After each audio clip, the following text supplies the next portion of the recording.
Invacare currently has two programmable attendant controls to choose from: a proportional attendant control, or PACM6, and a digital or non-proportional attendant control, sometimes called the 1552.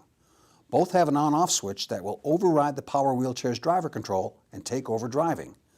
The proportional control has a speed potentiometer on the bottom, which turns on the attendant and lets you adjust the speed.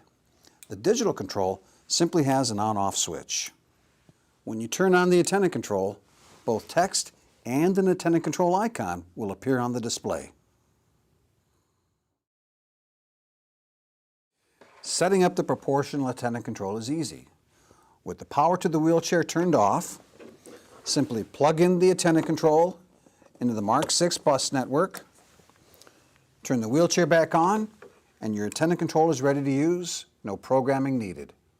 The digital attendant control is also simple, but being digital, there's one more step. All digital controls plugging into an Invacare power chair must first plug into an interface box, in this case, the Sip and Puff digital interface box. Plug the digital attendant control into the interface box. Then with power to the wheelchair turned off, plug the interface box into the Mark 6 bus network. Turn the power to the wheelchair on, and your digital attendant is ready to use. Again, no programming required. When the chair is on and the attendant control is on, it will override the power wheelchair's driver control. Although no programming is required, driving performance can be programmed if needed. From an earlier video covering an overview of programming, you'll remember all programming that always affects all drives, no matter the setting, is considered global, and that all global settings are found in the calibrations menu. To find the attendant control programming for the proportional attendant control, simply scroll down to the calibrations menu, press select, scroll down to PAC Mark 6 adjust, press select. You'll see all the performance settings that affect driving control for the attendant.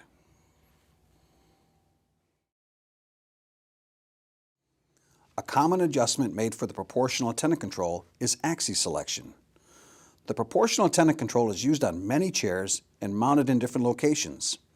Depending on the mount, the forward driving command isn't always the forward direction of the proportional attendant control. This is easily changed by choosing axis selection, pressing select, and reassigning which quadrant will operate which direction of the chair. Another helpful setting for some is the attendant power override. Go back to the calibrations menu and scroll down twice and press select. The choices are on or off. If turned on, when power to the chair is turned off at the joystick, the chair will not turn off until the attendant control itself is turned off. This prevents the power wheelchair driver from prematurely turning the chair off until the attendant is done moving the chair into position. If the power attendant override is off, the chair will always power down regardless of the status of the proportional attendant control. Last but not least, if the caregiver or attendant wants to operate powered seating through the attendant control, while the control is on, simply put the chair into powered seating mode and the attendant control will now operate the tilt. We hope you found this brief introduction to the power wheelchair attendant controls helpful.